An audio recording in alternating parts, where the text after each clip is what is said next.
हाँ, 30 अक्टूबर 2023 से राहु महाराज आपके पंचम भाव आपकी बुद्धि पर बैठे हुए हैं, जो आपकी बुद्धि आपकी कहीं भी काम अच्छी तरीके से नहीं कर रही है।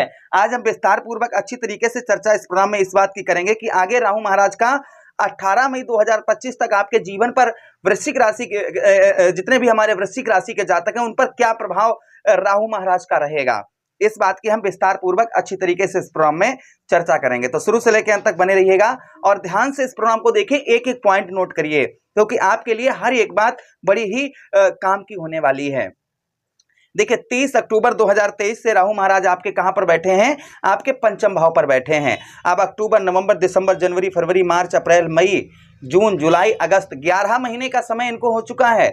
और कितने रह गए? 7 महीने और रह गए, क्योंकि 18 महीने तक एक राशि में राहु और केतु महाराज गोचर करते हैं। तो इनको 11 महीने हो गए हैं, अर्थात इनकी जो अशुभ फल देने की जो क्षमता, जो शक्ति थी, वो ना के बराबर कहीं ना कहीं हो चुकी है। इसलिए इनका जो अशुभ प्रभाव था वो है ना के बराबर रहेगा। फिर भी यहाँ पर आपको इस चीज का बहुत ज्यादा ध्यान देना होगा। अभी सावधान, ऐसा नहीं अभी आपके हट गए हैं, अभी यहाँ पर बैठे हुए हैं, तो आपको थोड़ा बहुत आपको ध्यान देना है कि ये राहु महाराज आगे आपको क्या फल देंगे और क्या सावधानी आप बरतें। चलिए प्रोग्राम को प्रारंभ करते हैं, समझने का प्रयास करते हैं। नमस्कार, मैं ज्योतिष आचार्य शिवराज शास्त्री आप लोगों का हार्दिक स्वागत कर रहा हूँ। ये प्रोग्राम आपके लगन एवं आपकी चंद्र राशि पर आधारित है। चलिए आगे बढ़ते हैं, समझने का प्रयास करते हैं। देखिए पंचम भाव क्या है? हमारी बुद्धि है, और बुद्धि पर राहु एक छलिया, एक आदर्श ग्रह है। जब राहु महाराज का प्रकोप होता है ना, तो इंसान अकेले में रहना बड़ा पसंद कर देता है। अकेले में रहना, दुनिया से डिस्कनेक्ट हो जाना, दुनिया से संपर्क ना रखना, अकेले में रहकर अकेले में ही सोचना विचारना, ये चीजें कहीं ना कहीं शुरू हो जाती हैं। आर्थिक स्थिति, अचानक धन का लॉस होना, अचानक व्यवसाय में घाटा होना, ये चीजें कहीं ना कहीं प्रारंभ हो जाती हैं जब राहु महाराज का प्रकोप इंसान पर होता है। फिर भी राहु महाराज ने आपके पंचम भाव पर बैठकर यहाँ पर आपके अभी तक आपके जीवन पर क्या डाला है, इस बात की हम चर्चा करते हैं। सबसे पहले संतान का सुख। 30 अक्टूबर 2023 से आपको संतान का सुख नहीं प्राप्त हो पा रहा होगा। आपकी लव लाइफ, यानी कि प्रेम भरा जीवन, आप शादी से पहले प्रेम करते हैं, उस प्रेम में आपके कहीं ना कोई समस्या आपके 30 अक्टूबर 2023 से लेकर अभी तक बनी होगी, या आपका प्रेम छूट गया होगा। प्रथम चीज। दूसरी चीज, विद्यार्थियों का पढ़ाई में जो है मन जो है वह कम लग रहा होगा, या पढ़ाई में कोई भी आपको रिजल्ट अच्छा देखने को नहीं मिल पा रहा होगा। आप अच्छे मेहनत कर रहे हैं, सब कुछ कर रहे हैं, किंतु पढ़ाई में अभी भी अच्छा रिजल्ट आपको देखने को नहीं मिल पा रहा होगा। अच्छा, उसी के साथ ही साथ आगे हम बात करते हैं राहु महाराज की पंचम भाव पर बैठकर। यहाँ पर कहीं ना कहीं आपके पंचम भाव पर इन्होंने जैसे आपके जो आपकी बुद्धि है, आप बुद्धि सही जगह पर लगा रहे होंगे, किंतु बुद्धि से कोई भी आपको सफलता अच्छी प्राप्त नहीं हो पा रही होगी। चलिए अब हम बात करते हैं कि आपको सावधानी क्या बरतनी है। पहली चीज, आगे आने वाले समय में सावधानी क्या बरतनी है। देखिए उच्च लोगों की सलाह लेकर, जो आपके हितैषी मित्रगण हैं उनकी सलाह लेकर ही कोई कार्य की आप शुरुआत करिएगा। अपनी बुद्धि लगाइएगा अवश्य, किंतु ज्यादा बुद्धि मत लगाइए, ज्यादा सोच विचार मत करिएगा।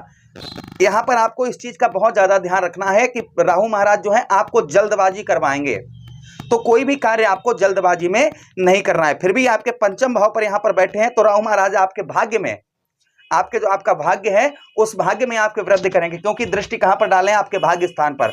तो पंचम भाव पर बैठकर जो भाग्य स्थान पर दृष्टि डालते हैं राहु महाराज, तो भाग्य में यहाँ पर वृद्धि करते हैं, आपके भाग्य को यहाँ पर बढ़ाएंगे। अच्छा, उसी के साथ ही साथ बुद्धि से आप अपनी बुद्धि से, देखिए अपनी बुद्धि आपको लगानी अवश्य होगी, ऐसा नहीं कि दूसरी ही बुद्धि से सारे काम करें। आपके हितैषी मित्रों से सलाह लेकर, अपनी बुद्धि से कोई आइडिया सोचकर, कोई भी जैसे आपकी बुद्धि कोई भी कार्य में आपकी जा रही है, तो अपने मित्रगणों से सलाह लेकर ही ऐसा कहें कि हाँ मेरा मन इस तरीके की हमारी बुद्धि कह रही है, क्या ये कार्य सही होगा या नहीं होगा। तो हितैषी मित्रों से सलाह लेकर ही कोई कार्य करें आप। तीसरी चीज, आप अभी प्रेम प्यार के चक्कर में ज्यादा ना पड़ें। अगर आपका प्रेम छूट गया या लड़ाई झगड़ा हुआ है तो वह आपका वापस भी होगा, इस चीज से भी ध्यान रखें। आपके राहु महाराज आगे आने वाले, देखिए भाग्य स्थान पर दृष्टि डालें, तो पूजा पाठ में या आस्था में आपका मन जो है वह कम लग रहा होगा। फिर भी यहाँ पर आपके यहाँ पर बुद्धि से आप धन अच्छा पैदा कर पाएंगे आगे।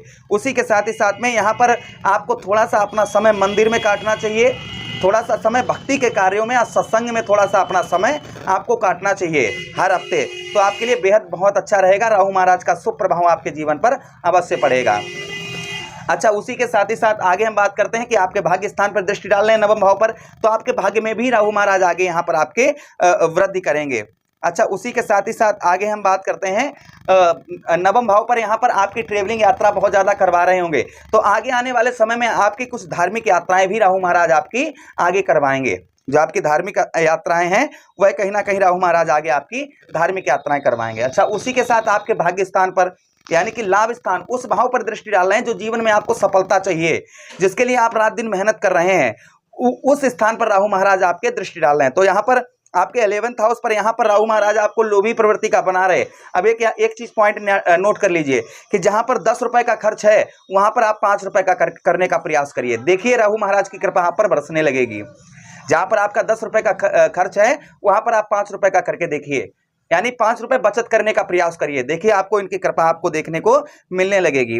अच्छा, उसी के साथ ही साथ 11th हाउस पर यहाँ पर दृष्टि डाल रहे हैं तो आप गलत कार्यों की ओर बुद्धि मत ले जाइए, यानी गलत तरीके से धन को पैदा करने का प्रयास मत करिए, इससे आपको हानि का सामना करना पड़ सकता है। इसलिए क्योंकि राहु महाराज आपकी बुद्धि उस तरफ ले जा सकते हैं, इसलिए आपको इस चीज की भी सावधानी अवश्य ही बरतनी चाहिए। अच्छा, उसी के साथ ही साथ आगे हम बात करें आपके लाभ स्थान पर, यहाँ पर एकादश भाव पर 11th हाउस पर राहु महाराज का प्रभाव उत्तम होता है, किंतु यहाँ पर केतु महाराज भी आपके बैठे हुए हैं। तो यहाँ पर केतु महाराज का जो प्रभाव है, यहाँ पर केतु महाराज का शुभ फल आपको मिलेगा। राहु का भी 11th हाउस पर शुभ फल होता है, तो आगे आपको जो सफलता प्रदान चाहिए यही राहु महाराज आपको किसी भी क्षेत्र में या कहीं भी आपको सफलता भी यही राहु महाराज आपको दिलवाएंगे। अच्छा, उसी के साथ ही साथ में यहाँ पर धन कमाने के लिए आपकी बुद्धि जो है इधर उधर कर सकते हैं, गलत कार्यों में लगा सकते हैं, तो ये सावधानी बरतनी है। भाई बहनों से आगे संबंध ये आपके मधुर बनवाएंगे, जो आपके संबंध भाई बहनों से खराब चल रहे हैं। अच्छा, आपके लगन भाव पर, यहाँ पर आपके लगन भाव पर दृष्टि डाल रहे हैं, यहाँ पर जो है शनिदेव महाराज की भी दृष्टि आपके इस भाव पर दशम दृष्टि जा रही है। तो शनि और राहु की दृष्टि कहीं ना कहीं विनाशकारी या सही नहीं होती है। तो यहाँ पर जो आपके लगन भाव पर यहाँ पर राहु महाराज का प्रभाव है, यहाँ पर कटुभाषी, आप कितना भी अच्छा किसी से मधुर बोलें, कुछ भी बोलें, किंतु सामने वाला आपकी व्यक्ति की बातों की आपकी कोई भी इज्जत या रिस्पेक्ट आपकी नहीं करता होगा। यहाँ पर आपके शारीरिक कष्ट, परेशानी, मानसिक तनाव, डिप्रेशन या बार बार आपका स्थान परिवर्तन करने का मन करता होगा, तो थोड़ा सा आप अभी धैर्य बनाकर रखें। जो आपका हेल्थ वगैरह खराब चल रही थी, ये हर महीने कम होती चली जाएगी, फिर भी आप उपाय करेंगे तो इनका आज से ही आपको लाभ देखने को मिलने लगेगा। अच्छा, उसी के साथ ही साथ आगे हम बात करते हैं कि राहु महाराज का लगन भाव पर जो आपका बार बार स्थान करने का, परिवर्तन करने का मन आपका बहुत दिनों से कर रहा था, ये आपका नहीं होगा। जो आपकी आर्थिक स्थिति, आपकी धन की स्थिति और जो वाणी दोष ये आपका लगा हुआ था, वह आपका कम होता हुआ नजर आएगा। अच्छा, उपाय की हम बात करते हैं कि आपको क्या उपाय करने चाहिए। कच्चा कोयला ऊनी कपड़े में रखकर 7 बार, ऊनी कपड़ा नीला हो या काला हो, उसमें रखकर उल्टा 7 बार सर से घुमाकर शनिवार को या सोमवार को बहते हुए जल में प्रभावित करें। राहु महाराज का ध्यान करके, प्रभु हमारे ऊपर से जो आपके अशुभ या जो हमारे ऊपर अशुभ प्रभाव है, प्रभु उस अशुभ प्रभाव को दूर करें, हम आपके लिए ये कार्य कर रहे हैं। फिर आप कच्चा कोयला सर से उतारकर बहते हुए जल में प्रभावित कर दें। प्रथम उपाय, शिवलिंग पर धतूरे का पुष्प और धतूरे का फल आप चढ़ाएं। कब? शनिवार को, सोमवार को। भोले बाबा से आराधना करें, भोले बाबा हम आपके शरणागत हैं, प्रभु जो राहु महाराज का अशुभ प्रभाव हमारे जीवन पर पड़ रहा है, उस अशुभ प्रभाव को दूर करें। ऐसा आप करें जिससे आपको भोले बाबा की कृपा आप पर अवश्य होगी। ओम राहुवे नमः, इस मंत्र का शनिवार और सोमवार को जितना हो सके उतना जप करें, शाम को संध्या के समय, तो आपको राहु महाराज का शुभ उत्तम अच्छा फल प्राप्त होगा। आशा करते हैं प्रोग्राम बहुत अच्छा लगा होगा। मिलते हैं किसी अन्य प्रोग्राम में, तब तक आप लोग अपना ख्याल रखिएगा। प्रेम से बोलिए कृष्ण कन्हैया लाल की।